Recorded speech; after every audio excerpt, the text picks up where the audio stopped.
Amém. Podemos orar. Obrigado, Señor Jesús, por una nueva oportunidad de oír una aula más de discipulado en este 2022. Ha sido de muita bênção. Obrigada pela disposição, vontade, amor e dedicação de los pastores. Abençoe, guarda y protege a todos los irmãos que han asistido a aula durante este 2022. Renova todos los obstáculos a aquellos que se van a conectar. Abençoe y agrega ainda más sabiduría al pastor Lúcio. En Cristo Jesús. Amém. Amém. Amém. Amém, irmãos. Hoje nós vamos concluir, né, o estudo de número 5, a triunidade de Deus. Na semana passada nós tratamos de falar um pouco sobre os impactos, né, sobre aquilo que nós temos conversado e conhecido um pouco mais de maneira objetiva a respeito de Deus e da forma como ele se relaciona e se revelou, né, para nós, através da sua palavra, através dos tempos. E a ideia hoje é nós terminarmos o estudo de número 5, por isso eu vou pedir, se você tiver com sua apostila, para que você tenha ela em mãos. Nós vamos ler a partir da página 23, a definição de trindade. Hoje eu vou me ater um pouco mais ao texto, e aí eu vou pontuando algumas coisas conforme nós formos evoluindo em relação às definições que forem aparecendo. Bom, vamos lá. Se tem alguém com a apostila hoje? Tiver, é página 23, estudo de número 5, item C, né, a parte que diz definição da trindade. Amém. Pode ler, então. Gente. Pode começar? Então, vamos lá. Evidência da triunidade de Deus. Amém. O Novo Testamento não expõe as pessoas da trindade apenas de forma isolada. Ele os une em várias afirmações fortes e gloriosas em que o Pai, o Filho e o Espírito são apresentados em pé de igualdade, mas com distinção. Mateus 28... Não precisa ler não, né? eu vou só abrir o texto. Se alguém puder ler em Mateus 3, 16 e 17, eu vou ler Mateus 28, 19, que é um texto importante que vocês precisam ter em mente, que é o texto da grande comissão, né? Que fala sobre justamente as 3 pessoas da Trindade, né? Então, Jesus, eu vou estar lendo o versículo 18 de Mateus 28, na sequência eu vou ler o 19 e o 20, tá bom? Então Jesus aproximou-se deles e disse: foi-me dada toda a autoridade no céu e na terra.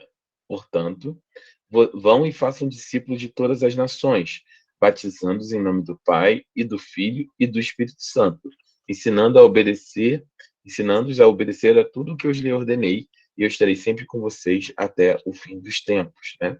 Ou até a consumação dos séculos.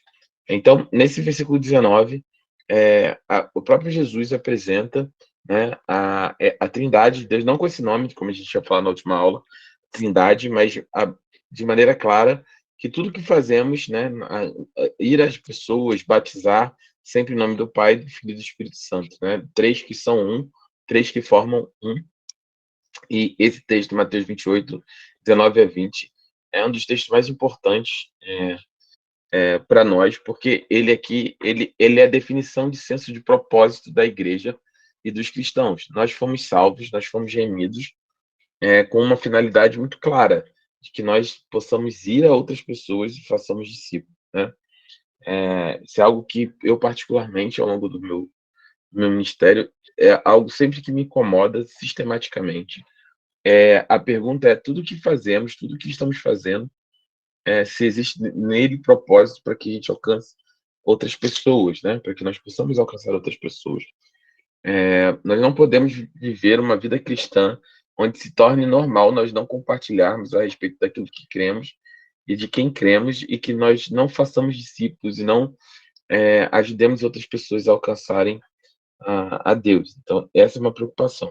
Nesse texto de Mateus 28, essa é a ordenança. Jesus fala: olha, toda a autoridade me foi dada, me foi devolvida, né? Que ele já tem essa autoridade desde a consumação do século, devolvida não, foi dada, ele já tem essa autoridade desde do século, perdão, da eternidade passada, toda a autoridade foi entregue a ele pelo Pai. E ele diz, olha, já que toda a autoridade foi me dada, e com a minha morte expiatória, né, com a minha morte na cruz, todas as coisas se subjugaram ao meu poder, todas as coisas foram subjugadas debaixo dos meus pés pelo meu Pai, né? Então ele diz, toda a autoridade me foi dada definitivamente. E qual é a consequência dessa autoridade? É uma ordenança. Jesus fala, olha, porque eu tenho toda a autoridade, eu te dou uma ordem. Vão, portanto, por causa dessa autoridade, portanto, vão e façam discípulos. Então, o compartilhar de Jesus, o falar de Jesus, falar do amor de Deus, o alcançar vidas para Cristo, não é simplesmente um ministério dentro da igreja. Não é algo que fazemos enquanto apenas um ministério de missões, um ministério de evangelismo nos últimos anos, aí 15, 20 anos. A igreja compartimentou essa responsabilidade, né? A responsabilidade de falar de Jesus, ela fica única e exclusivamente focada no setor de missões, no setor de evangelismo das igrejas, quando na verdade ela não é nem uma opção, ela é uma ordem. Jesus nos deu uma ordem, né? A pergunta e quando eu dei o curso de evangelismo sobre isso, se nós recebêssemos uma ordem direta de um chefe, nenhum de nós aqui descumpriríamos essa ordem, né? Na maioria de nós, né? Nós recebêssemos uma ordem de uma autoridade, por exemplo, um policial na rua que mande você parar o seu carro.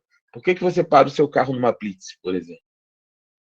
É porque você respeita a autoridade de quem está te dando a ordem de parar o carro, né? Então, todo pedido de quem a gente reconhece que tem autoridade, ele não é discutível, ele é para ser cumprido, né?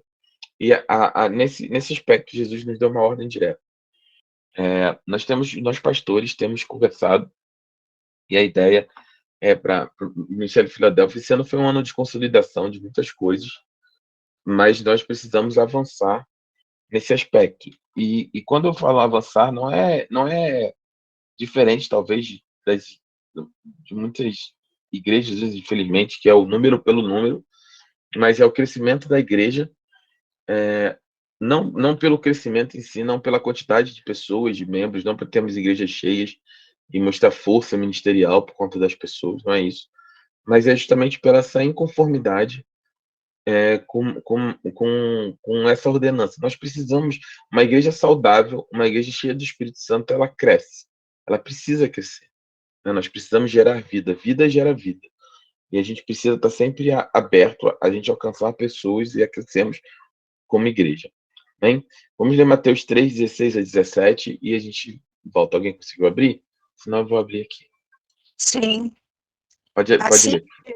posso. Assim que Jesus foi batizado, saiu da água. Naquele momento, o céu se abriu e ele viu o Espírito de Deus descendo como pomba e pousando sobre ele. Então a voz dos céus disse: Este é o meu filho amado, de quem me agrado. Então, essa é a manifestação, o texto clássico, Mateus 3, 16, 17, sobre a manifestação da triunidade de Deus, né? O céu se abre, o Pai faz uma declaração sobre o Filho obviamente está presente, né?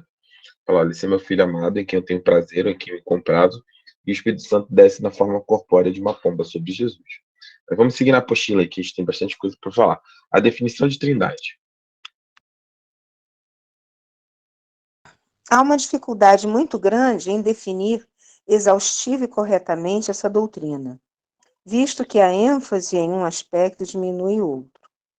Uma das melhores definições da Trindade é a de B.B. Warfield.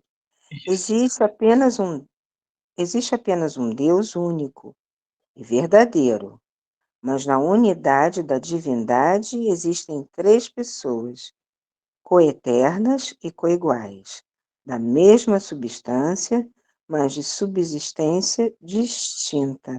A gente já falou sobre isso, né? Eu queria ouvir um pouquinho de vocês hoje.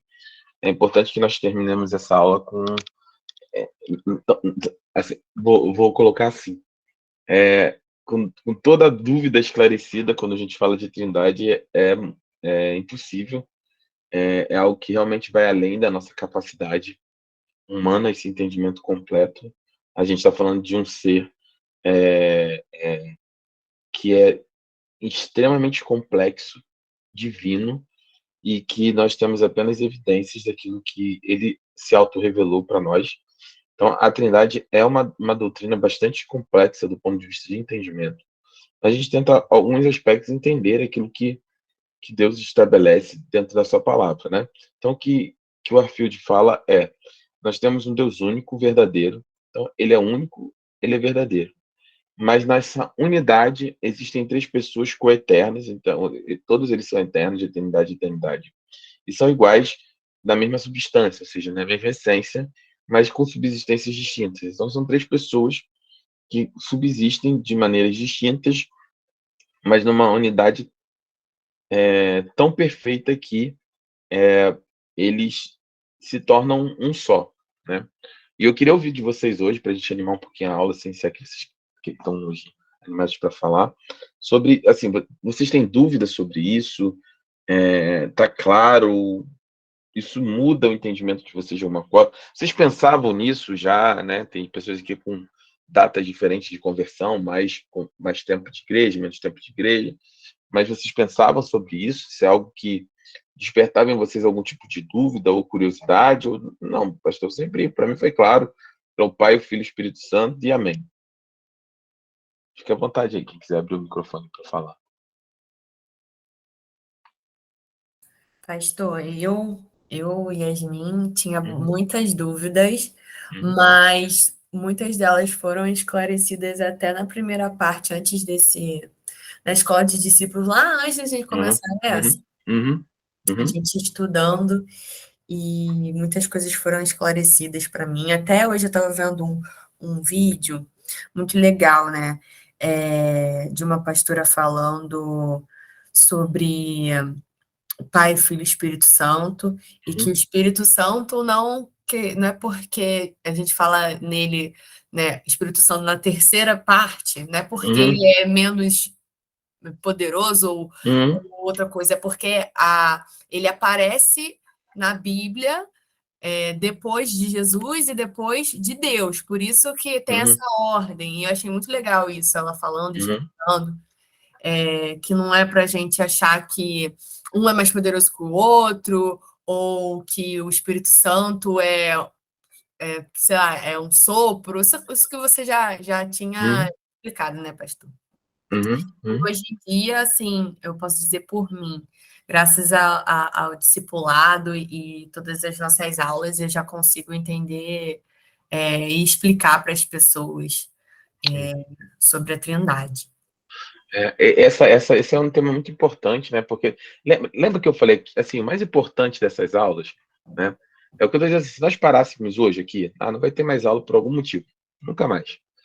Mais do que todo o conteúdo a ser dado, é que o conteúdo que foi dado faça muito sentido para vocês, porque se todo o conteúdo que foi dado fizer muito sentido, a gente já vai ter dado um grande passo, do que é melhor do que simplesmente ministrar somente todo o conteúdo sem que isso faça muito sentido.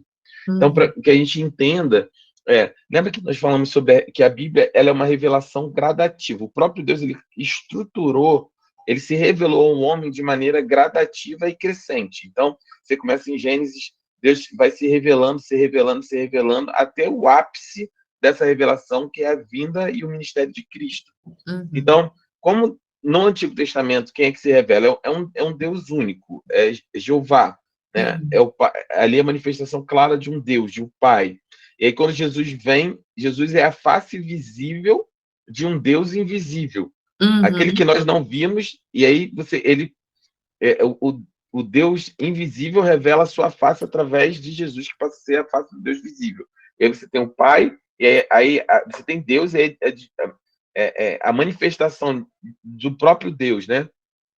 Dizendo, olha, eu sou o filho de Deus, eu sou Deus. E aí, quando ele fala Deus, ele classifica obviamente, se você tem um filho, você tem um pai, e você tem essa classificação. Então, o primeiro Deus é revelado, esse segundo Deus. E aí, por fim, no final do ministério de Cristo, ele fala, olha, eu vou, o Pai já me submeteu todas as coisas, eu honro e glorifico ao meu Pai, assim como ele me honra e me glorifica, e eu vou para que venha para vocês o Paracleto, venha o Espírito Santo ser derramado sobre vocês. E aí revela a terceira pessoa da Trindade. Então, é justamente por isso. Não é uma questão... Como eu não posso falar os três nomes juntos, né, ao mesmo tempo, você tem uma ordem de revelação, mas o próprio Jesus também, isso é muito claro, Thaís.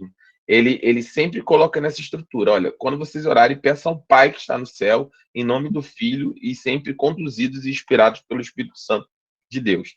Uhum. Eu trouxe até uma sugestão, e acho que é algo que eu vou fazer mais vezes ao longo das próximas aulas do ano que vem, é trazer algumas sugestões de leitura para vocês, né? Dizer, olha, legal.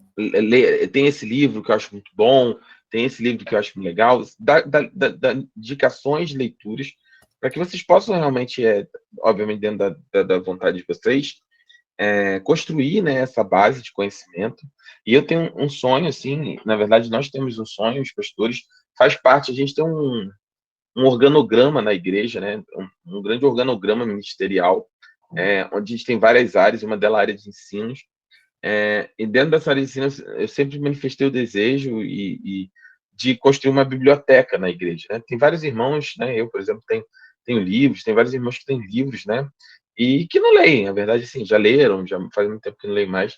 A gente construir na igreja uma biblioteca, e aí pós-culto, não sei qual é a frequência, uma vez por mês na ceia, a gente monta a biblioteca, empresta o irmão o livro, e aí na outra ceia o irmão traz de volta, sabe? Para estimular esse conhecimento. E é um livro que até eu vou citar algumas coisas hoje, se chama Cristianismo Puro e Simples, do C.S. Lewis, que é um livro muito top, assim, é uma série de mensagens que ele trouxe, agora me falei, mas foi durante a primeira, acho que a Segunda Guerra Mundial. Ele fez um programa de rádio. C.S. Lewis é um dos maiores pensadores do século passado, não só cristão, mas ele tinha cadeira de literatura, né, em Oxford. Ele é um inglês, né, então ele era alguém muito reconhecido no mundo acadêmico, era um cara extremamente reconhecido, né, na literatura como alguém realmente diferenciado, e era crente, né, e ele traz uma série de mensagens ao longo da Segunda Guerra Mundial no rádio, né, a respeito do cristianismo, né, falando sobre várias coisas sobre o cristianismo, e ele compilou isso num livro chamado Cristianismo Puro e Simples, que é um dos livros assim clássicos, onde a gente tem um esclarecimento de muitas coisas.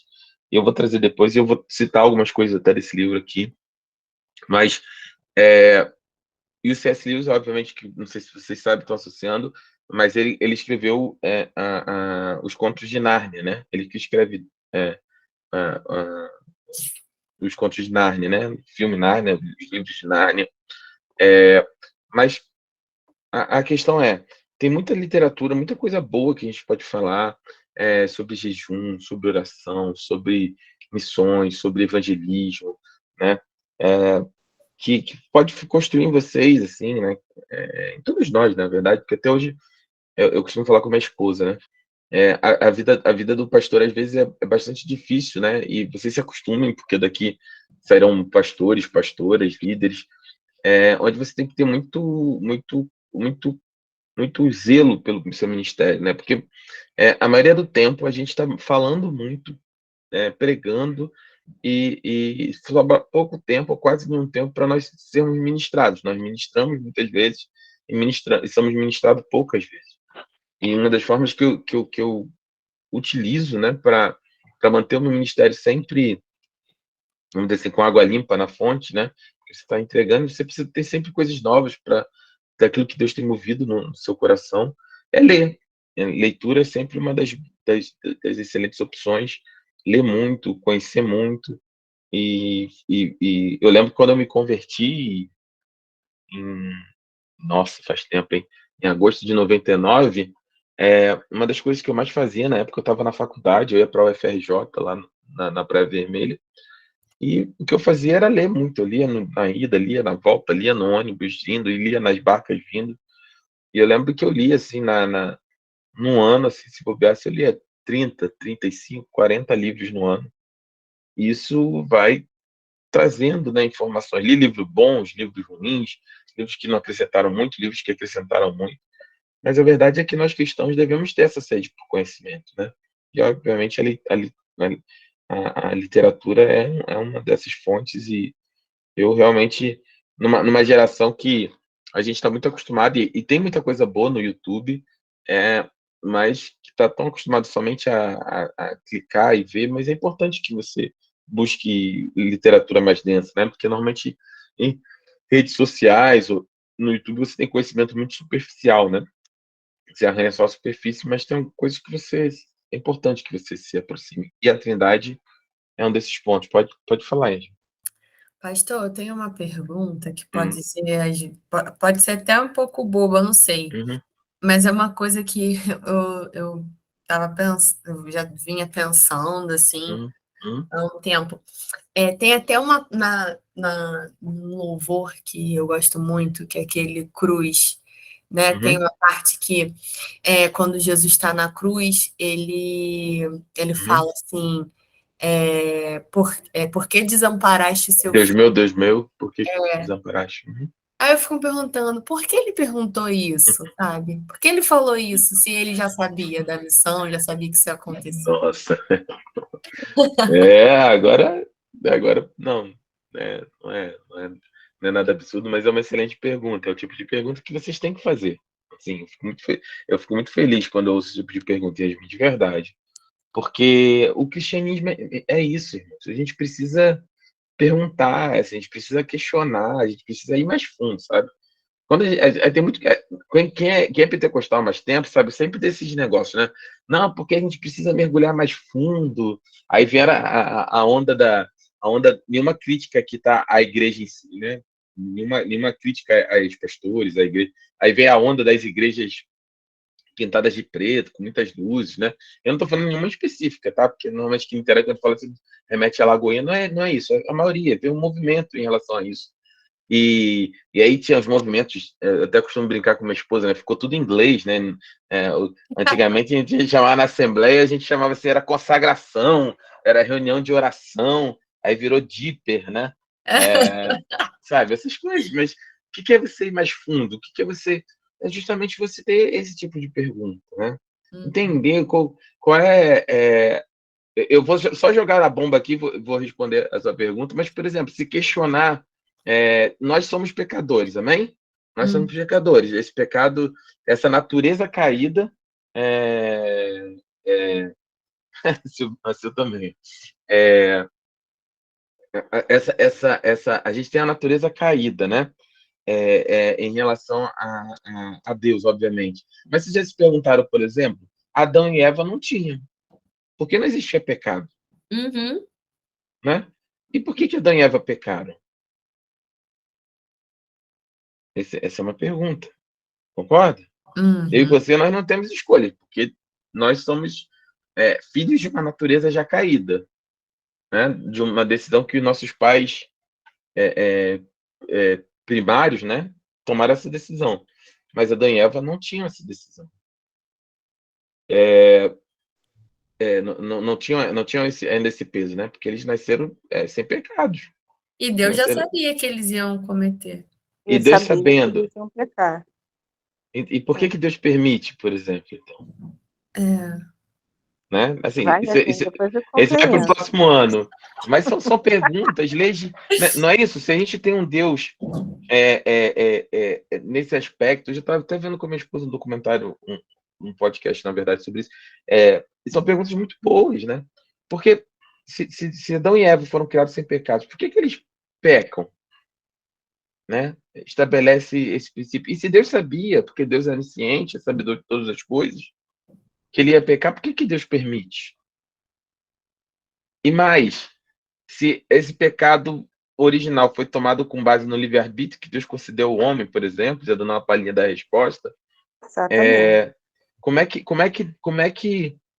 que a gente equilibra, por exemplo, soberania de Deus e livre-arbítrio do homem? Por quê? Se Deus ele é soberano e a vontade dele prevalece sobre todas as coisas, né? Então o homem não tem responsabilidade, então eu não posso ser condenado pelo meu pecado. Porque sempre que acontece boas ou ruins é a vontade de Deus, concorda? Deus é soberano em sua vontade. Então eu não tenho responsabilidade sobre o meu pecado? E se as minhas decisões fazem diferença, né? Se eu realmente tenho o poder de decidir, então Deus não sabe de todas as coisas, porque Ele não sabe o que eu vou decidir. Ou Ele sabe, por exemplo, como é que caminha a soberania de Deus, a onisciência de Deus e livre-arbítrio do homem, por exemplo. Aí você fala assim, pastor, mas você viaja demais com isso. Às vezes, às vezes. Mas não é esse o aspecto aqui. A questão é, porque se a gente não aprofunda nesses termos dentro da nossa fé, o que acontece? Muitas das vezes nós vamos nos deparar com situações na nossa vida onde as coisas não são preto no branco. Uhum. Eu estava até falando com minha esposa, não foi a esposa, a gente estava conversando sobre isso. A gente estava falando sobre, por exemplo, castigo. Né? Deus castiga. Para uma pessoa que tem uma doença, é porque Deus castigou, por exemplo, sim ou não?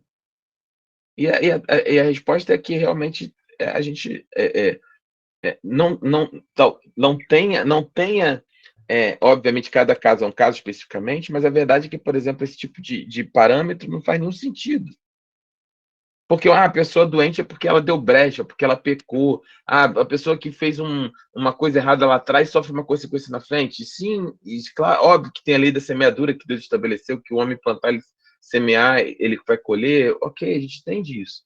Mas eu também conheço pessoas que são justas, que são honestas e que ficaram doentes e morreram. Não foram curadas. Conheço gente que não era tão justa, tão honesta, que foram curadas. Quais Então, seriam os assim, mistérios do nosso Deus? exato, mas o que eu estou dizendo, assim, a gente não vai aprofundar nisso, que a gente não quer Não, eu estou explicação achando ótimo, disso, mas o que eu estou falando assim, Nadia, é o seguinte: quando nós não nos questionamos, não nos aprofundamos, quando nós simplesmente fechamos nossos olhos para esse tipo de situação ao longo da nossa vida cristã, não é raro, quando você se deparar com uma questão dessa muito próxima a você, das duas, uma. Ou você se entristecer de tal maneira que você acha que não faz muito sentido o que você crê, ou isso abalar sua fé de tal maneira que você desista da sua fé. Acho que isso é o que mais acontece, né, pastor? Sim, porque as pessoas, elas ficam assim, eu vou ler os comentários aqui. Então, a escola de discípulos aqui, eu não estou preocupado em fazer a apostila mais rápido possível e acabar o conteúdo. Não é isso, é instigar em vocês, porque nem todas as perguntas, por exemplo, eu vou ter resposta, não sei. Mas a questão é, nós precisamos cercar nossa fé, aprofundar nosso relacionamento, nosso conhecimento de Deus de tal maneira que a gente tenha alicerces firmes. Sua pergunta respondendo, né? Por exemplo, quando Jesus fala isso, né? É porque Jesus é até uma das que a gente vai ver aqui na apostila mais na frente, né? A cultura de adocionismo, né? Que era a questão que Jesus tinha uma heresia, né? No início no primeiro século, que era o neo-arianismo também, que defendia que Jesus, na verdade, era um homem comum, por exemplo, e que foi adotado pelo Pai e recebeu o poder de Deus. Isso é uma heresia, obviamente. Mas, nesse aspecto, que essas pessoas ignoram, e para a gente chegar na resposta, é que Jesus não era Deus, somente Deus na Terra, assim como ele não era somente homem na Terra. Ele era homem e era ao mesmo tempo Deus. Entende isso? Uhum. Ele era homem e ele era Deus. Ele era os dois. Ele era a manifestação do Deus eterno na existência. Ele não reencarnou, né? Mas ele encarnou como homem. Jesus nasceu, Jesus mamou, Jesus chorou, Jesus abraçou a mãe dele. Ele tinha tentação, pastor? Como todos nós. Ah. Só que qual é a grande diferença? É que Jesus, ele resistiu a todas elas, ele não cedeu a nenhuma delas. Tanto é que quando Jesus vai 40 dias no deserto, ele não é tentado pelo diabo. Olha, se prostra, me adora, se joga de cima da sinagoga, faz isso, faz aquilo. Então, ali são as tentações, né? O diabo tenta Jesus justamente para fazer ele cair. né? E, obviamente, o que eu estou dizendo é, eu vou dar uma volta, mas eu tô indo na direção da sua resposta, né, Yasmin? Eu tô colocando isso pra gente fazer. É porque se dá uma resposta direta, fica muito sem sentido. Mas o que vocês. Expandindo o nosso conceito aqui sempre na escola. O que a gente precisa entender? O que a palavra de Deus fala? Qual é o salário do pecado? A morte. A morte. Obrigatoriamente, o pecado, ele precisa ser pago com a morte. Existe um preço pelo pecado. Lembra no Antigo Testamento? Pecava-se, alguém tinha que morrer. Algo ou alguém. No Antigo Testamento era algo. Era um carneiro, era um cabrito, era um sacrifício vivo. Então, o pecado requer pagamento de sangue, certo? E aí, só que, por que não podia ser, por exemplo, você morrer na cruz, por exemplo? Porque caso você, ou eu, ou qualquer um de nós morrêssemos na cruz, ia ser, isso mesmo, porque nós somos pecadores, e o salário do pecado é morte, então você deveria morrer. Não é nada absurdo um pecador pagar com a sua vida pelo pecado cometido, no sentido de que o salário do pecado é a morte. O que faz Jesus ser o Cordeiro de Deus que arranca o pecado do mundo é o fato de ele ser alguém, como eu e você, no ponto de vista da humanidade, perfeitamente homem, perfeitamente Deus, e ao mesmo tempo não ter esse pecado. Então, um inocente, lembra, o pecado requer um preço de sangue, de morte. Então, o nosso pecado, um inocente assume. Quem deveria estar pendurado no madeiro era eu, você ou qualquer um aqui dessa sala.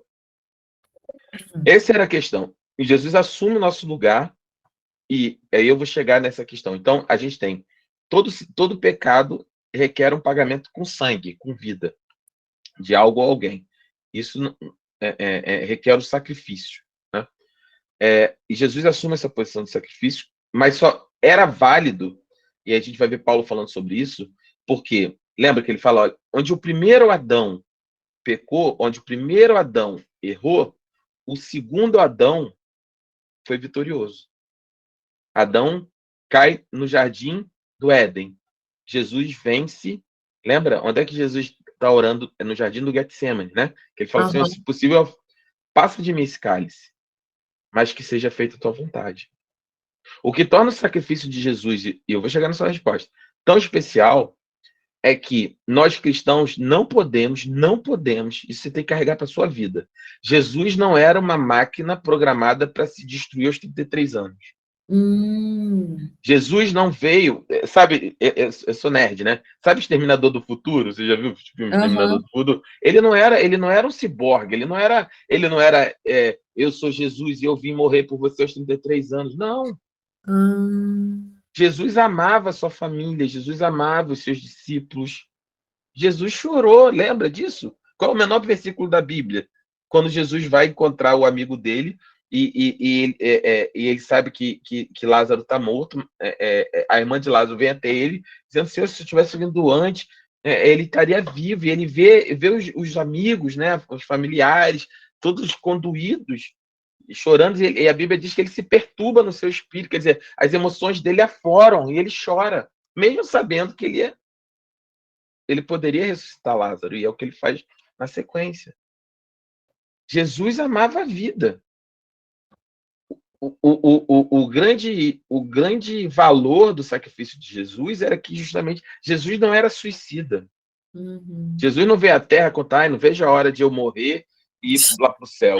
Ai, não aguento mais estar aqui com meio desse povo. Não é isso, sabe? Jesus amava viver. E aí, por quê? Porque ele era perfeitamente Deus e perfeitamente homem. Jesus amava. Jesus tinha irmãos. O livro de Tiago, por exemplo, que muitos acham o livro de Tiago, não tem Tiago na Bíblia? O livro de Tiago era irmão de Jesus. Muitos teólogos era irmão de Jesus mesmo, canal, filho de Maria e José, lá, irmão de Jesus. Jesus tinha irmãos e irmãs, Jesus tinha mãe, Jesus tinha amigos, Jesus tinha os discípulos, Jesus amava a vida. Lembra? O que eu estou construindo esse contexto para que vocês entendam. Lembra quando Jesus tem uma hora que ele confronta os fariseus e ele fala assim, veio João Batista, né? João Batista era uma figura pitoresca. Ele vivia no deserto, vestido com pele de carneiro, meio eremitão, sabe? Assim, imagina uma figura com a pele de carneiro, tapada assim, uma roupa meio de, sabe aqueles uga-uga, aquelas imagens que a gente tem de Homem das Cavernas? Meio assim, sabe? João com roupa de pele, e ele comia gafanhoto, que era uma planta, e sabe? Ele vivia lá pregando contra o Era pecado. meio maluco, beleza? Exatamente. Pregando lá, uma figura pitoresca mesmo, né? E pregando, e falando, e condenando, e batizando com água. E aí todo mundo dizia assim, olha, João tem demônio. Porque esse cara vive igual um doido no deserto, comendo o gafanhoto, que era... Muitos defendem que é uma planta, a gente defende que era gafanhoto mesmo. Mas via lá no deserto, pregando. Lembra que ele era a voz que clama no deserto? Ele era a voz que clamava no deserto. E aí Jesus vem, e aí ele confronta, porque os fariseus diziam, Jesus tem demônio. Aí Jesus fala assim, olha só, vocês precisam decidir. Vocês precisam decidir. Porque veio João, que não comia e nem bebia. E vocês diziam, tem demônio. Aí vem o Filho do Homem, que come e bebe, e vocês dizem, tem demônio. Jesus era alegre, Jesus ia a casamento, lembra? O primeiro milagre dele no casamento. Jesus ia a casamento. Assim, se Jesus estivesse vivo aqui hoje, Yasmin, ele ia estar lá com a gente na confraternização, sábado. Entende? No churrasco, Jesus amava a vida. Ele é a própria vida. Então, dito isso, quando Jesus sobe naquela cruz, sabendo o que ia acontecer, os teólogos dos grandes vertentes, eles defendem da seguinte forma. Quando Jesus declara, né, assim, Deus meu, por que me desamparaste? Sobre ele recaiu todo o pecado da humanidade, todo, passados, presentes e futuros. E a dor foi tão grande que foi o grito do seu lado humano, o desespero, entre aspas, do seu lado humano se manifestou. E aí alguns teólogos defendem que, de maneira em toda a história da eternidade, foi o único momento, tá? Essa é uma outra vertente, que não podia subsistir a presença do Pai, do Filho e do Espírito Santo junto ali. Porque Jesus ali, ele caiu sobre ele todo o pecado de toda maneira. Jesus se tornou pecado, ele recaiu sobre ele todo o pecado da humanidade, e com isso gerou nele essa sensação de estar apartado, porque o que eu estou tentando dizer, quando nós pecamos, nós nos sentimos afastados de Deus, é isso? Se você sai pecar, você sente aquela sensação de afastamento, né? Você não louva bem, né? Você já entra na palavra, você fica com aquela sensação, é uma sensação estranha, ruim, é uma sensação ruim, né? Então imagina agora, isso é um pecado, agora imagina todo o pecado. Então essa percepção Jesus nunca tinha tido antes, concorda? Porque Jesus nunca pecou.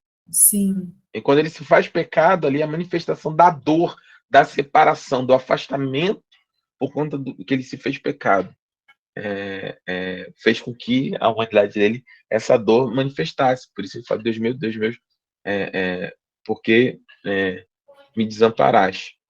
Mas será lembra... que ele sentiu naquele momento, talvez, que ele talvez não imaginasse o tamanho da dor do pecado que ele ia sentir, e ele, não que ele não tenha entendido, mas como se ele tivesse, sei lá, ele deve ter perdido os sentidos, né? Porque o humano ali, com aquela dor imensa. Não, né? E na verdade é um grande mistério, porque você imagina o seguinte, imagina da seguinte forma, Deus, a gente está falando sobre a Trindade, ele é uma unidade perfeita, 3 que são um, certo?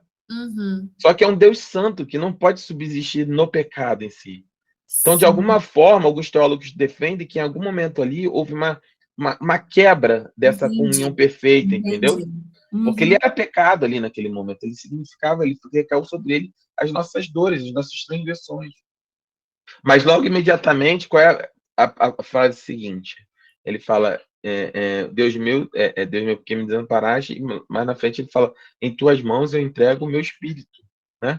Eu entrego a minha vida, né? No original, eu já peguei sobre isso na igreja, é tetelestai, né? Que é literalmente, Jesus, quando ele fala tetelestai, dá o último sopro de vida e morre. E tetelestai significa está pago. Uhum. Jesus, quando ele morre, ele fala, antes ele, Pai, em sua mão entrega o meu espírito, ele diz tetelestai, está pago. Por isso que Paulo vai falar que a dívida que havia contra nós foi paga, foi cravada na cruz. É como se tivesse uma conta e foi paga. Jesus foi lá, cravou, aqui está pago, tetelestai, está pago. Tudo aquilo que nos separávamos de Deus, está pago. Então, esse é óbvio, Yasmin, que eu estou te dando uma resposta, uma avaliação do ponto de vista teológico. Acho que, para mim, é suficiente quando eu entendi esse processo, mas é óbvio que a melhor parte é que a gente vai viver na eternidade com Deus, e eu tenho muitas perguntas para ele, e essa vai ser uma delas. mas nesse aspecto, era esse momento, né? Era a manifestação de todo o pecado, toda a dor, toda a transgressão da humanidade sobre ele, para alguém que nunca havia pecado, né? Ele se fez pecado, né? Ele levou sobre si todas as nossas dores naquele momento. Pode falar, Elizabeth.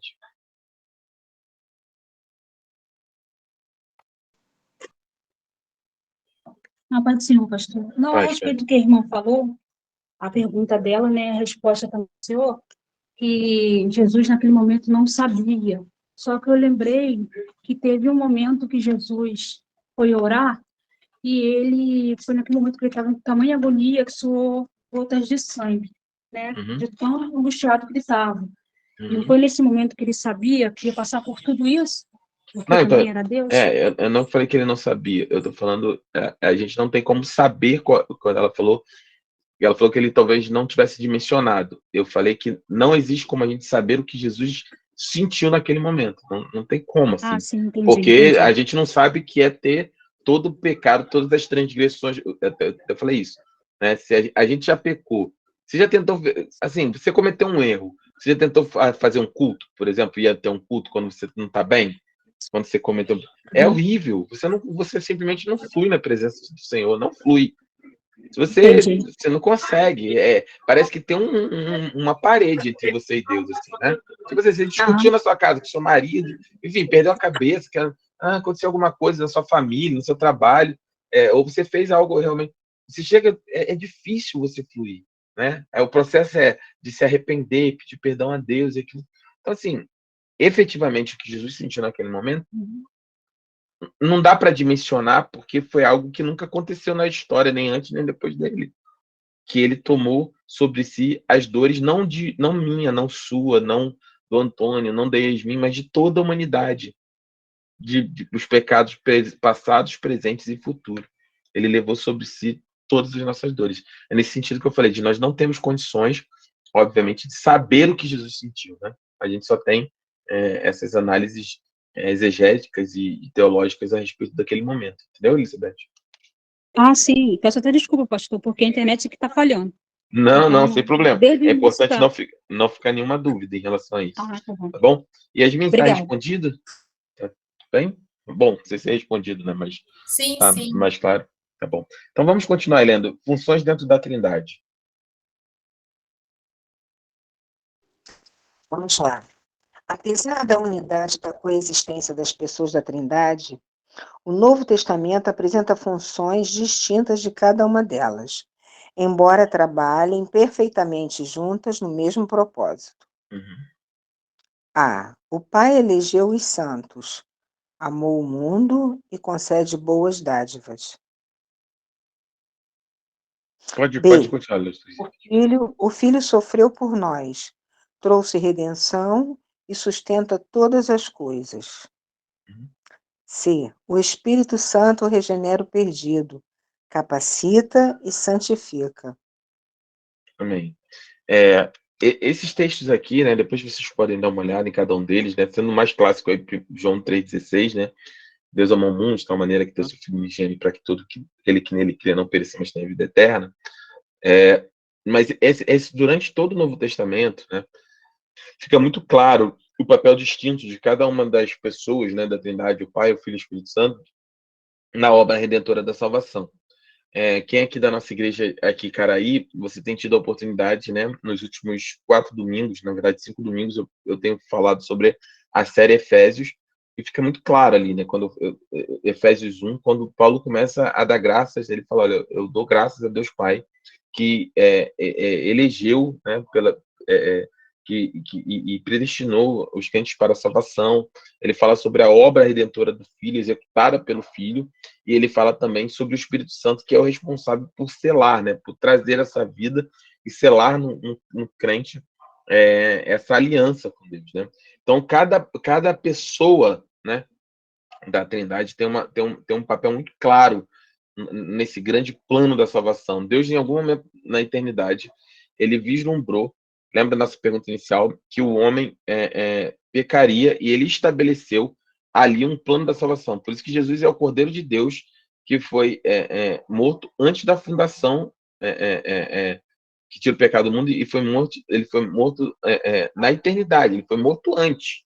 Porque o que ele é morto antes? Porque na soberania de Deus, tudo que Deus decide, tudo que Deus determina é cumprido, quando Deus, na sua onisciência, ele vislumbra a queda do homem, ele já estabelece o grande plano da salvação, e obviamente, como ele determina e é soberano sobre todas as coisas, ali Jesus se transformou, Jesus foi morto, né, entre aspas, antes da fundação do mundo, porque ele definiu que ele morreria por nós, para que esse plano fosse executado, e que o Espírito Santo, né, seria o responsável pela execução. Então, Deus Pai estabelece esse grande plano, o Filho vem e executa ele através da sua morte redentora, e através dele todas as coisas são sustentadas, e o Espírito Santo é aquele que trabalha. Em Efésios também fala sobre isso, né? Sobre esse poder que nos traz vida, né? O Espírito Santo, nós estamos mortos, né? Morto não vê, morto não ouve, morto não reage. Você já foi em enterro? Você pode ir lá chorar no caixão da pessoa, ele vai te responder? Não vai te responder, né? É a mesma coisa nós. Quando nós estamos mortos nos nossos próprios delitos e pecados, nós não conseguimos reagir a Deus. É impossível, porque nós estamos mortos. Mas o Espírito Santo, ele regenera, ele traz vida, né, ao nosso coração. Quando ele injeta vida, a gente é apto a ouvir, né, a ser convencido sobre o nosso pecado e sobre o juízo, e a gente ouve e responde a esse chamado que é em Cristo Jesus. Pode falar, Nath. Pastor, me veio agora aqui em mente o seguinte: essa dicotomia, o bem e o mal, porque ele sabe qual é a decisão que a gente vai tomar, e às vezes não é uma decisão sábia, no sentido lato da palavra, mas ele deu esse livre-arbítrio, talvez, para a gente poder desenvolver exatamente aquelas características do espírito, benignidade, justiça, bondade. Entende que eu quero, até onde eu quero chegar? Quer dizer, como é que a gente vai ter discernimento, bom senso, se a gente não conseguir, se a gente não errar, a gente não vai conseguir desenvolver esse tipo de qualidade.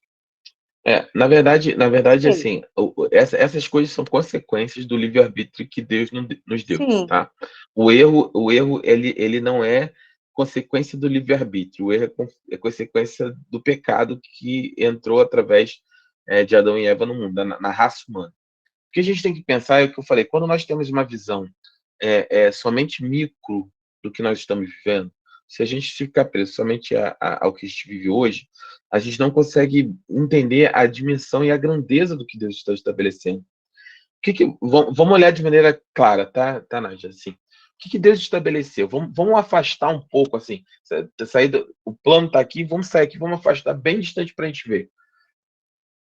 Um ser divino, Deus, que existe de maneira perfeita em 3 pessoas, Pai, Filho e Espírito Santo. Ele decidiu, na sua soberania, na sua grandeza e diante de toda a sua majestade, ele decidiu, mesmo sem precisar, criar uma raça que viveria, que ele tinha um desejo que vivesse com ele eternamente, certo? É isso.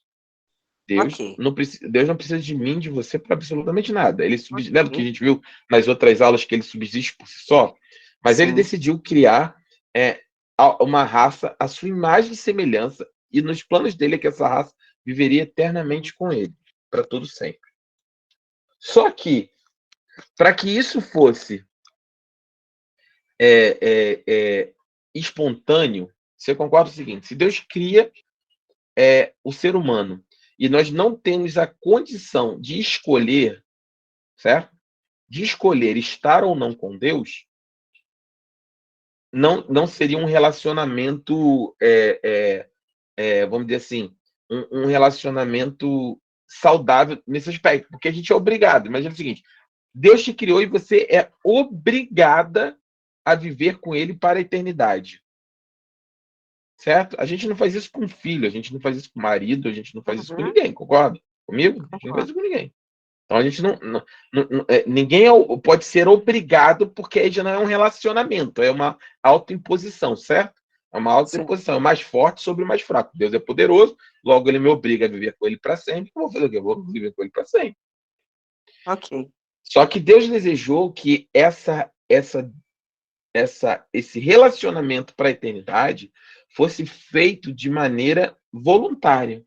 E para que fosse feito de maneira voluntária, ele embutiu no ser humano, ele concedeu ao ser humano, a essa raça, que sua imagem e semelhança, o direito de escolha, que é o nosso livre-arbítrio. De maneira que, quando você olhar para todo o plano executado ao longo do tempo, aqueles que viverão eternamente com Deus são aqueles que decidiram, dotados do seu livre-arbítrio, viver eternamente com Deus. Eternamente com ele, ok. Entendeu? Então, esse relacionamento, ele vai ser baseado já num aspecto que é muito mais profundo, não de imposição, mas em amor. Eu amo a Deus. Você ama a Deus? Você ama a Deus. Ok. E por nós amarmos a Deus, nós temos o desejo de vivermos eternamente com Ele. Viver eternamente com ele, sim. Eu não quero viver eternamente com Deus porque eu sou obrigado a isso, mas é porque no alto da minha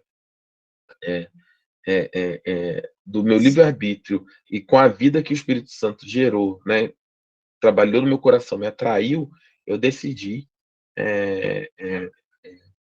viver eternamente com Ele. Essa decisão no meu coração foi estabelecida de uma eternidade com Deus. Não sei se tá claro, mas é isso. Não, tá sim, pastor. Obrigada. Né? Então, e aí, quando você começa a entender essa dinâmica... Irmãos, se vocês se incomodam se eu avançar uns 10, 15 minutinhos na aula de hoje, só para me terminar a apostila, para a gente fechar, se tem algum problema? Tá? Eu prometo que 9h25 eu termino. Então, nesse aspecto, percebe o seguinte, que quando você começa a entender isso que é a coisa mais linda, você já não vai mais para a igreja, você não vai mais participar das coisas do ministério, simplesmente porque você tem medo de Deus ou desse relacionamento com Ele.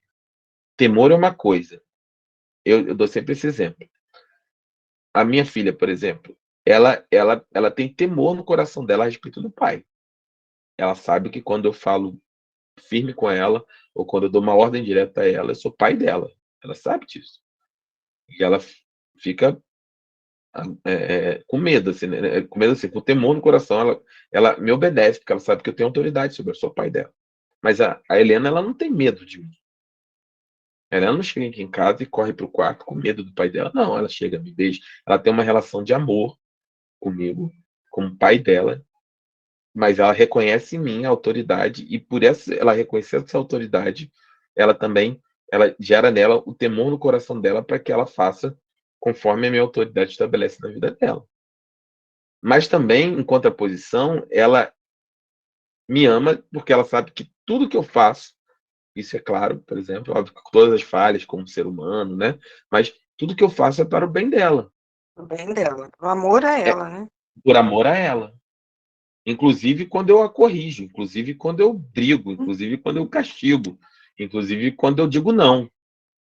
E essa é a nossa mesma relação. E quando você reconhece, por isso que Deus se identifica como pai. Quando você estabelece... assim que ele age conosco, não? Exatamente, exatamente. Então nós não podemos ter medo de nos relacionar com Deus. Nunca o seu ministério, você tem um chamado de Deus, Deus quer usar você, Deus quer fazer de você alguém especial, poderoso na presença dele. Mas se você me perguntar assim, pastor, por que você é pastor? Por que esse domingo está lá na igreja, você chega cedo, você passa os louvores, você toca, você prega? Aí a minha resposta nunca vai ser assim, porque eu sou obrigado, porque para mim agradar a Deus eu tenho que estar lá fazendo essas coisas. Não, não é isso. Essas coisas não são a causa do meu relacionamento com Deus. Eu não me relaciono com Deus porque eu louvo, porque eu prego, porque eu estou na igreja, porque eu dizimo. Não, não. Eu tenho um relacionamento com Deus de tal forma que essas coisas são geradas no meu coração. Elas são a consequência desse relacionamento e não a causa desse relacionamento. Quando essas coisas, né, pastor? Exatamente. Quando você passa tipo assim, não, para mim me aprofundar com Deus, eu tenho que trabalhar na igreja. Não, meu irmão. Você vai trabalhar na igreja porque você tem um aprofundamento do seu relacionamento com Deus. E aí você tem prazer em fazer as coisas, tem alegria, você tem disposição. Eu até brinquei ontem com a Madilis, a gente estava voltando antes da igreja, e minha esposa é a Madilis. Eu até falei com ela, assim, ela participou de uma rotina, né? Já algumas vezes da rotina minha e da minha esposa, por exemplo, no final de semana, assim como todos os pastores.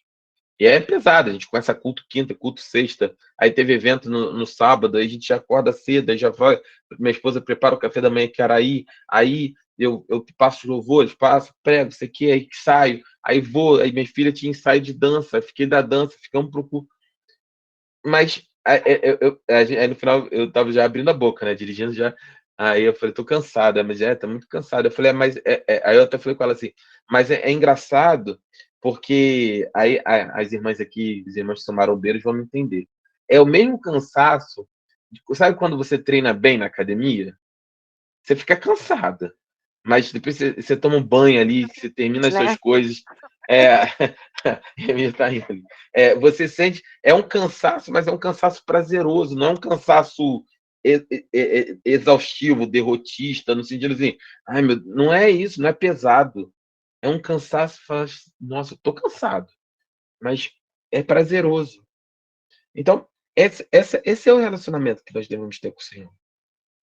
E a gente fazer as coisas para Deus, óbvio que é cansativo, óbvio que requer uma série de decisões, abrir mão de algumas coisas para poder fazer outras, mas não é pesado. Se seu ministério é pesado para você, você precisa parar, você precisa orar, você precisa realmente centrar sua vida em Deus, porque tem alguma coisa errada. O reino, não é feito sem prazer, sabe? Você não pode dar aula, você não pode. Eu não venho, por exemplo, aqui para aula 10 segundos, eu venho realmente com prazer, assim, sabe? Com alegria. Porque é a consequência de um relacionamento com Deus. No sentido que eu sei que Deus me chamou, eu sei que as coisas que o Senhor fez, e a gente precisa ter isso no nosso coração. Pode falar aí, fica à vontade. Pastor, a partir disso eu tenho 2 perguntas.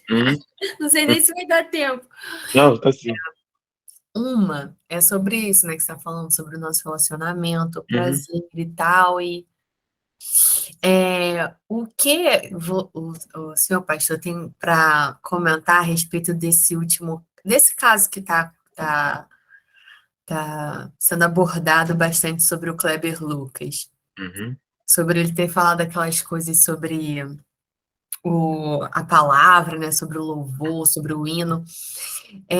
Será que foi falta de relacionamento? Será que alguma coisa se perdeu ali? Ou às vezes eu fico me perguntando, né, como que as pessoas, quando elas se convertem, elas estão tão próximas, têm um relacionamento, assim, elas têm prazer e depois elas se perdem, assim. Então, eu vou usar como base uma passagem bíblica sobre Jesus para que a gente tenha a dimensão. Lembra quando os fariseus eles questionam a Jesus por uma moeda, eles fazem assim, eles perguntam a Jesus assim, Senhor, nós devemos pagar impostos? E aí Jesus fala que ele pede uma moeda, aí ele pergunta assim, de quem é o rosto nessa moeda? Aí a multidão responde, de César. Aí ele fala, então dá a César aquilo que é de César e dá a Deus aquilo que é de Deus. Ali era uma pergunta dos fariseus capciosa para envolver Jesus em questões políticas daquele tempo, que era o domínio sobre os judeus e a taxação de impostos sobre os judeus durante a dominação romana. Dito isso, e aí você está lá na igreja, você sabe disso, né? É o que eu tenho pregado e falado, e nós pastores temos abordado ao longo desses últimos meses em relação à política, certo? Uhum. Todas as vezes que a igreja tenta, de alguma maneira, se envolver com pensamentos políticos ou ideológicos, fatalmente, a gente tem uma distorção você, claro, para a esquerda ou para a direita de maneira equivocada, certo? Uhum. A igreja não é uma entidade política, a igreja é o corpo de Cristo. Nós falamos sobre vida, nós falamos sobre regeneração. Que eu falo sempre, se você quiser sentar comigo, eu e Sil tivemos uma conversa ótima no churrasco, não foi, Sil? Sentamos lá e conversamos. Verdade. Eu dou claramente a minha opinião política para você, porque eu sou cidadão, eu tenho minha posição política, obviamente. Mas isso não pode se colocar, né, acima das verdades bíblicas, né, daquilo que é estabelecido na palavra, né? Dito isso, eu acho não, tenho certeza que foi um erro do Kleber Lucas o que ele colocou, claramente um erro. E aí a gente precisa entender um pouco mais dessa postura, no sentido de que, vou me estender um pouquinho. Qual é a grande estrutura, e eu não estou dizendo que é certo ou errado, nem para um lado ou para o outro, é o que eu falei com a Sil. Nós, como pastores, como igreja, óbvio que tem pautas que são caras a nós, caras no sentido assim, que nós não negociamos. Aborto, a concepção da vida quando o embrião é criado, drogas, etc, etc. Obviamente isso. Dito isso, qual é a estrutura hoje da esquerda de maneira geral? Você tinha o marxismo, inicialmente, que era patrões contra empregados, né? E aí com a luta de classes, né? Com a queda da luta de classe, né? A classe trabalhadora foi se dissolvendo em várias camadas, né? Foi sendo menos agressiva essa luta de classe ao longo do tempo, e a esquerda era pautada na luta de classe, ela precisou quebrar isso em outras frações, e aí chama marxismo cultural. Então, agora já não é mais o patrão contra o empregado, vai ser gays contra hétero, negros contra brancos, você vai ter pautas sobre drogas e liberação de drogas, enfim, você vai ter essas questões. Obviamente que guardar as proporções em sentido daquilo que a gente entende como pecado, que a Bíblia claramente define como pecado, é um pensamento ideológico, né? Só para não ser tão à direita no sentido seguinte, para nós que vivemos, por exemplo, de família pobre, por exemplo, é muito importante para nós, por exemplo, políticas sociais que estimulem, por exemplo, o acesso à faculdade. Você concorda comigo? Então, Sim. nesse aspecto, a gente sabe, eu não vim de uma família rica, eu usei instituição pública, fiz o FRJ, a gente sabe que, então, assim, para nós é muito difícil também olhar tão à direita no sentido de classes dominantes, né, oligarquias. Então, assim, são posições políticas. Só que quando isso se envolve dentro da igreja, de maneira geral, é muito perigoso. Então, dito isso, ali ele tentou estabelecer de maneira completamente equivocada uma crítica, expor um pensamento baseado numa crítica, um louvor, né, que obviamente é um texto bíblico, e aí a gente não discute. Quando você ataca a palavra, acabou nesse ponto. Mas para não fazer nesse sentido, eu acho tão ruim isso, para não ficar assim, só está apontando o canhão para quem é de esquerda. Eu acho também muito ruim para quem é de direita quando você estabelece uma deificação, por exemplo, de uma pessoa. Quando você estabelece a percepção que eu tenho no Brasil hoje, nessa luta toda, é assim, de um lado, acham que vão estabelecer a Nova Jerusalém no Brasil, né? Não, aqui vai ser a cidade santa, porque... E aí, quando você assume, por exemplo, que alguém é representante de Deus, politicamente, por que você tem que escolher meu candidato, Yasmin? Porque Deus quer que ele seja escolhido. Eu, como pastor, falo isso para você, certo? E aí o outro, se Deus escolheu se esse é de Deus, aquele não é de Deus. Se ele não é de Deus, ele é do diabo, certo? Esse é o pensamento. E quando nós estabelecemos isso, fica muito difícil sobre muitos pontos. Porque, por exemplo, se o candidato A que era de Deus, perde, Deus foi derrotado? Não. Não. Ué. Mas se Deus queria ele e ele não Desculpa, ganhou, pastor. se ele era esse candidato de Deus, se Deus queria ele não ganhou, Deus foi derrotado? Não. Mas se Deus é soberano e outro ganhou, então a vontade de Deus foi feita. Então, assim, a verdade é que misturam toda essa confusão que botaram no meio da igreja, é muito ruim sobre todos os aspectos. A palavra diz para nós que nós devemos orar pelos nossos governantes. É óbvio, você tem que, mais uma vez, se você sentar comigo, eu tenho minha posição política, eu vou te dar por A, por B, por C, que eu acho que é melhor ou pior. A Amadilis tem um testemunho muito forte sobre muitas coisas sobre isso. Conversem com a Amadilis, entendam o testemunho dela, claro, se ela se sentir à vontade para dar. Mas o que eu estou dizendo é o seguinte: quando isso entra dentro da igreja, né, e você tem esse pensamento tanto mais à esquerda quanto tanto mais à direita, não é do nosso ambiente. Não é isso. O que eu tenho que dizer para vocês, Yasmin, é o seguinte: como pastor, independente se esquerda ou direita ganharem, independente do que aconteça, bom ou ruim, Deus está no controle de todas as coisas. E Deus tem um plano para a sua vida. E a preocupação e o compromisso com Deus não é nesse tempo, é com a sua alma, é para a eternidade. Nós estamos do mundo, mas nós não pertencemos a ele. Então, a nossa confiança em Deus, ela precisa ser inabalável. E a confiança, ela está em Deus, não está em nenhum aspecto político. Mais uma vez dizendo, como cidadãos, nós vamos manifestar as nossas preferências políticas. E tem que ser saudável esse relacionamento. Só que, no caso, por exemplo, do Kleber Lucas, ele estabeleceu essa estrutura, né, de marxismo cultural, e ele atacou diretamente um louvor, que é um texto bíblico. E aí, quando você ataca a fé, a palavra, e aí esse é o limite onde a gente não negocia. Entende? Por isso que a reação, obviamente, ela tem que ser no sentido de colocar uma barreira, né? Porque senão daqui a pouco a gente fica no meio da igreja. Daqui a pouco, o que eu estou dizendo vão revisar a Bíblia, por exemplo. Daqui a pouco vai ter uma Bíblia com uma revisão para tirar esse tipo de suposto.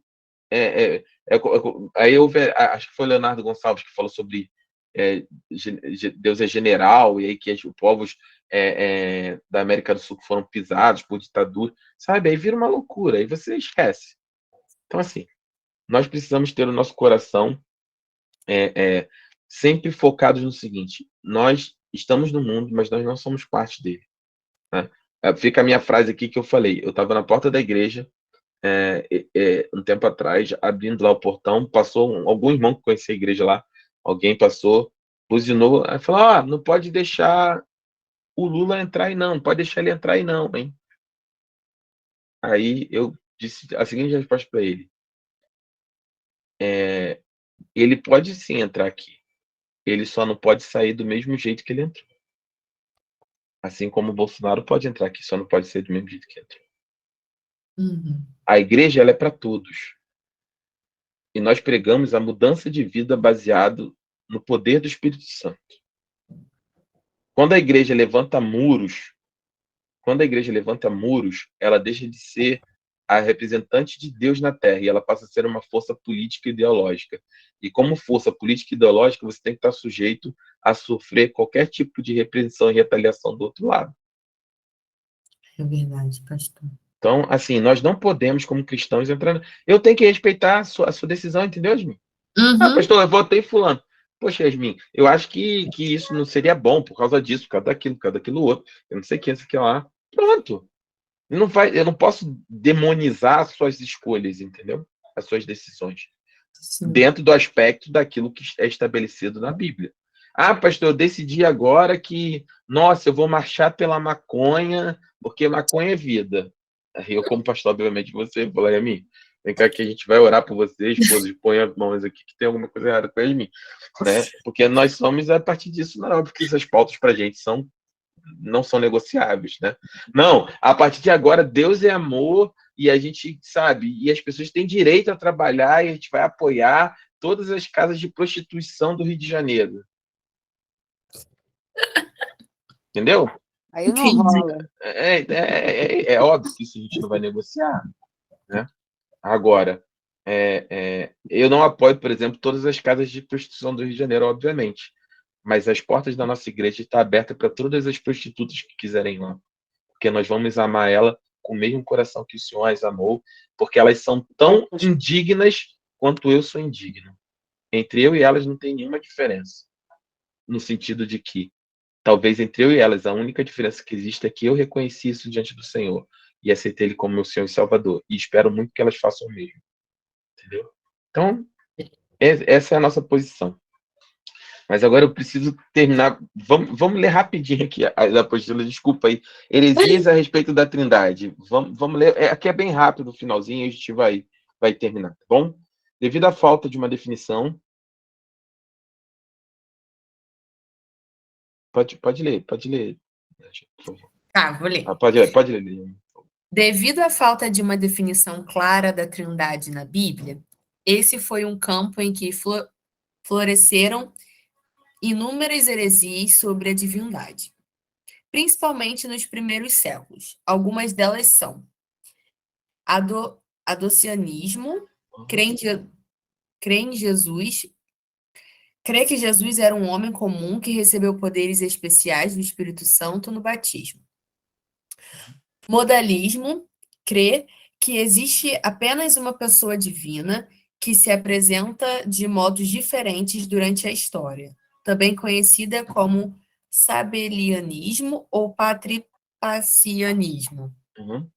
Arianismo, crê que o Filho foi criado pelo Deus eterno, sendo inferior ao Pai. Crê também que o Espírito Santo foi o primeiro a ser criado pelo Filho, já que ele criou todas as coisas.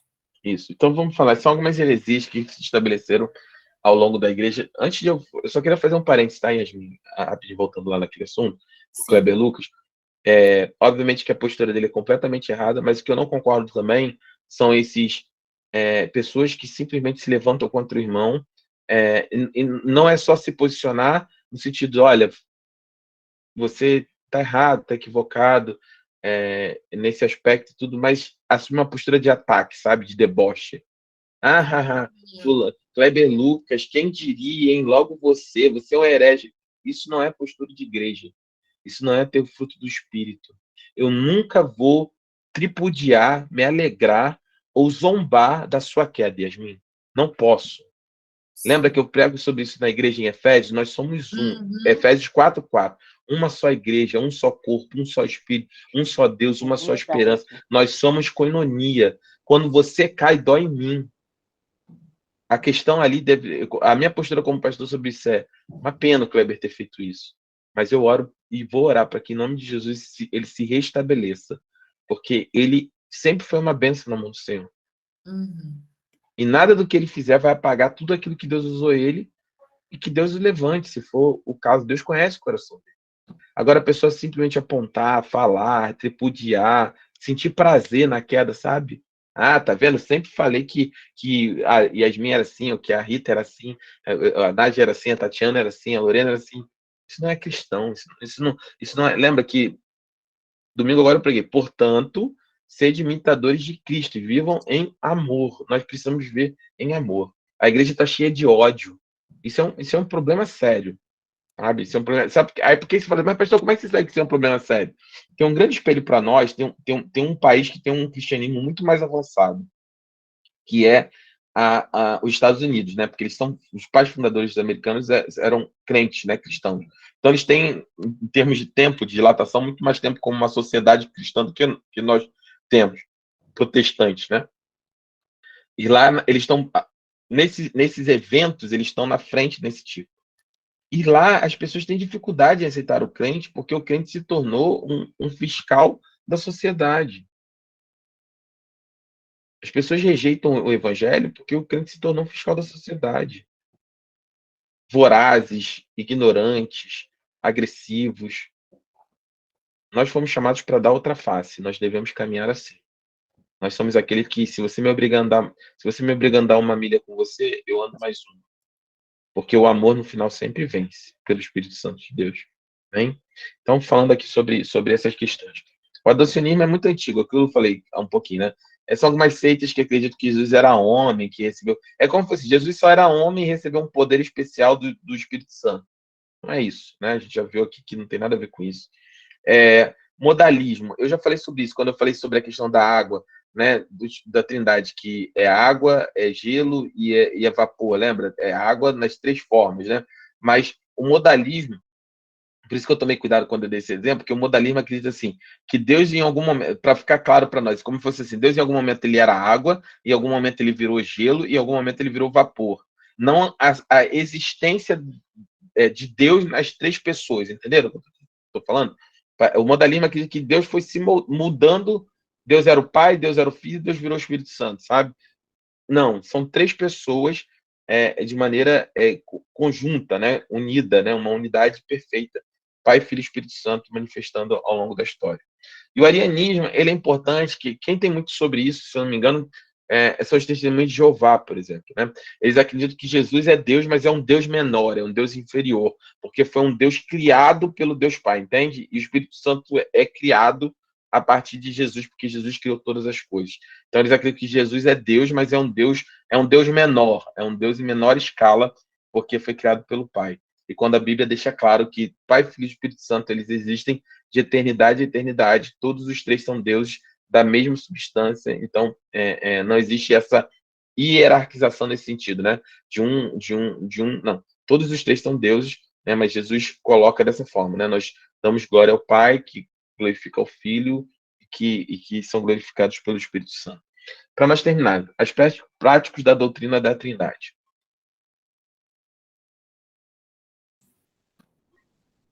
A teologia. A teologia é repleta de aspectos relevantes provenientes da doutrina da Trindade de Deus. A redenção é um exemplo em que vemos as três pessoas participando ativamente em nosso benefício.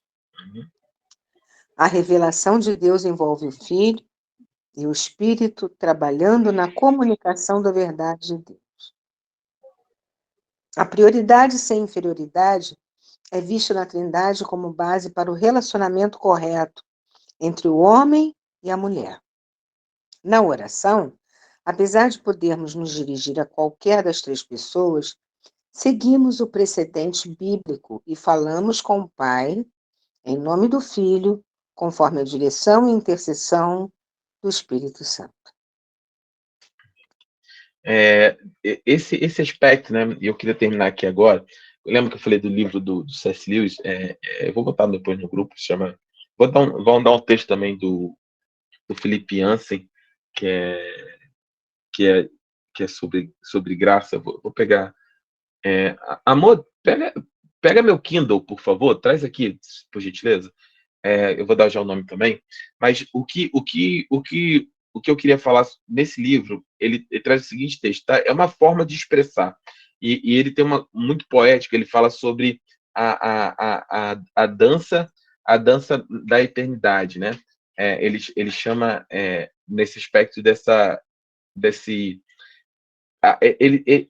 dança da Trindade, essa dança eterna. Ele usa a dança para expressar de maneira poética, né, a existência da Trindade e como eles se relacionam. Eu queria compartilhar um pedacinho desse texto com vocês, só para vocês ficarem em relação a isso, tá? Ele estabelece assim, ó. Deixa eu pegar aqui.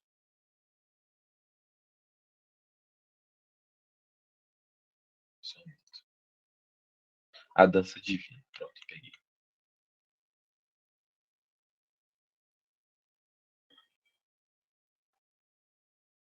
Nossa, peraí que eu perdi o texto aqui.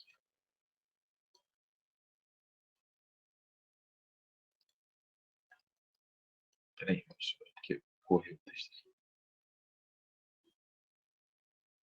aqui. Ele diz assim: pessoas de todos os tipos gostam de repetir a afirmação cristã de que Deus é amor. Elas não se dão conta de que essas palavras só podem significar alguma coisa se Deus contiver pelo menos duas pessoas. O amor é algo que uma pessoa sente por outra. Se Deus fosse uma única pessoa, não poderia ter sido amor antes da criação do mundo. Deus não é um ente estático, nem mesmo uma pessoa estática, mas uma atividade pulsante e dinâmica. É uma vida dotada de grande complexidade interna. É quase, e ele diz, por favor, não me julguem irreverente, né? Não me julguem como alguém que está brincando sobre Deus. Só uma ideia que eu vou colocar. Ele diz, é quase, por favor, não me julguem irreverente, como uma dança. A união entre o pai e o filho é algo tão vivo e concreto que ela mesma também é uma pessoa. E essa pessoa surge dessa divina dança, é o Espírito Santo que está sempre agindo no meio de nós. Então, eu acho muito poético, não é uma definição teológica, tá? Deixando bem claro, mas que ele fala assim, olha, se Deus é amor, para explicar a Trindade, se Deus é amor, o amor, ele preconiza que tem que haver pelo menos duas pessoas, né? Pelo menos, porque você não é amor se você não tiver algo para amar, né? Então, ele diz, olha, o pai e o filho, eles como fosse uma dança divina nesse sentido, eles são da mesma essência e são tão pulsantes e vivos e dinâmicos nesse aspecto. O pai ama o filho ama o pai, e desse amor a manifestação do Espírito emana, né? É a manifestação da terceira pessoa, que é o Espírito Santo de Deus. Os três vivendo numa unidade perfeita e eterna. Então, essa é uma visão muito, muito linda, muito poética, né, sobre a Trindade, e que eu gosto muito, assim, né? Obviamente não é uma definição teológica em si, mas é isso. Se Deus é amor, Deus, para ser amor, ele precisava amar.